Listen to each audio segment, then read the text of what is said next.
या जेवायला।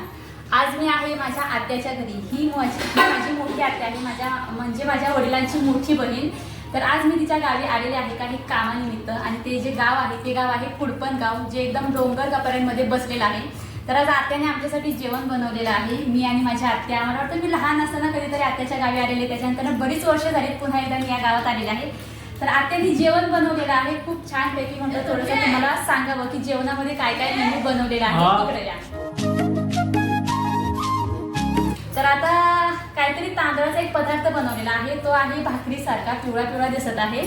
आणि एक म्हणजे याची जी सुगंध आहे ना, तो सुगंध एकदम खूप छान पैकी आहे। तर आता याला काय म्हणतात? आंबोळी।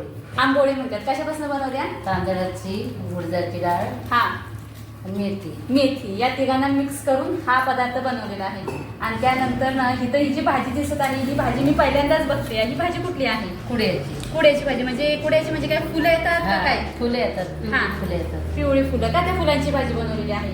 आता ही कुड्याची भाजी म्हणतात तर मंडळी, जे रानातील भाज्या आहेत त्या भाज्या खूपच आयुर्वेदिक असतात, ऑर्गॅनिक असतात। आणि मेन म्हणजे काय आहे की जुनी माणसं होती, त्या जुन्या माणसांनी ह्या भाज्या खाऊनच आपलं आरोग्य जपलेलं।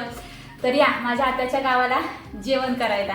आणि ही माझी मोठी आत्या आहे, हिचं नाव द्रौपदी आहे। तर या मंडळी नॅचरली गावठी जेवण खायला।